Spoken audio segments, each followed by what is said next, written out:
പുറത്ത് കാലവർഷം കലിതുള്ളി തകർത്ത് പെയ്യുകയാണ്. മഴയുടെ മതപ്പാടിന് അകമ്പടി എന്നോണം ഇടയ്ക്ക് അതിശക്തിയായി വീശിയടിക്കുന്ന കാറ്റും ഇടിയും മിന്നലും. ശക്തമായ കാറ്റിലും മഴയിലും പലയിടത്തും മരങ്ങൾ പൊട്ടിവീണോ അല്ലെങ്കിൽ ഓട്ടോമാറ്റിക് ഇലക്ട്രിക് സംവിധാനത്തിന്റെ ഭാഗമായോ ഇടയ്ക്കിടെ കരണ്ട് പോയേക്കാം. മഴ തോർന്നാൽ പെട്ടെന്ന് തിരിച്ചു വന്നേക്കാം.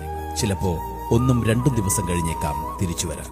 പറഞ്ഞു വരുന്നത്, കരണ്ട് പോയാൽ നമ്മളിൽ പലരും പെട്ടെന്ന് ഇരുട്ടിൽപ്പെട്ട ദേഷ്യം മുഴുവൻ തീർക്കുന്നത് KSEBയിൽ വിളിച്ച് ഫോണെടുക്കുന്ന ജീവനക്കാരനെ തെറി പറഞ്ഞുകൊണ്ടായിരിക്കും.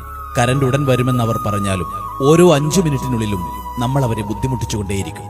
പോകെ പോകെ ക്ഷമ നശിച്ച് കാരണമറിയാതെ അവരെ കേൾക്കാതെ ദയാദാക്ഷിണ്യമില്ലാതെ ജീവനക്കാരനെ അസഭ്യം കൊണ്ട് അസുരവർഷം ചൊരിയും.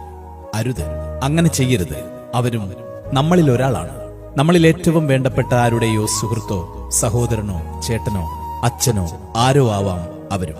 മഴ കനക്കുമ്പോൾ മറ്റാരേക്കാളും അവർക്കു വേണ്ടി ഉള്ളുരുകി പ്രാർത്ഥിക്കുന്ന ഒരു കുടുംബം അവർക്കുമുണ്ട്. ഓരോ ഇടിവെട്ടിലും മിന്നൽ പിണർ പ്രകാശത്തിലും ജോലിക്ക് പോയ തന്റെ മകന്, ഭർത്താവിന്, അച്ഛന് ഒന്നും പറ്റല്ലേ ദൈവമേ എന്ന് കണ്ണീരോടെ പ്രാർത്ഥിച്ച് അവർക്കായി കാത്തുകാത്തിരിക്കുന്നവർ. സർക്കാർ ജോലി ആയിപ്പോയതിന്റെ പേരിൽ 1 മിനിറ്റ് വൈകിയാൽ എന്നും നിങ്ങളുടെ ശാപവചനങ്ങൾ കേൾക്കാൻ വിധിക്കപ്പെട്ടവർ. കൊടും മഴയത്ത് ശരീരം തണുത്ത് മരവിക്കുമ്പോഴും ഒരു ടോർച്ച് ലൈറ്റിന്റെ വെട്ടത്തിൽ ഏത് പാതിരാത്രിയിലും സ്വന്തം ജീവൻ പണയം വെച്ച് മറ്റുള്ളവർക്ക് വെളിച്ചം പകരാൻ സ്വയം ഇരുട്ടിൽ തപ്പുന്നവർ. റോഡിലെ തടസ്സങ്ങൾ നീക്കാൻ ഭക്ഷണം പോലും കഴിക്കാൻ നിൽക്കാതെ കയ്യിൽ കിട്ടിയ ആയുധങ്ങളുമായി കിതച്ചുകൊണ്ട് പാഞ്ഞെത്തുന്നവർ. അപകടം പിടിച്ച ഓരോ പോസ്റ്റിലും സ്വന്തം കുടുംബത്തെ മറന്ന് കൈകൾ ഇറുകിപ്പിടിച്ച് വലിഞ്ഞു കയറുന്നവർ. ഏത് പ്രതികൂല സാഹചര്യത്തിലും കർമ്മനിരതരായി പ്രവർത്തിക്കുന്നവർ. സെക്ഷനിലെ 5 പേരെ വെച്ച് ഒരു നാടിനാകെ വെളിച്ചം പകരാൻ രാപ്പകലില്ലാതെ ഓടി നടക്കുന്നവർ.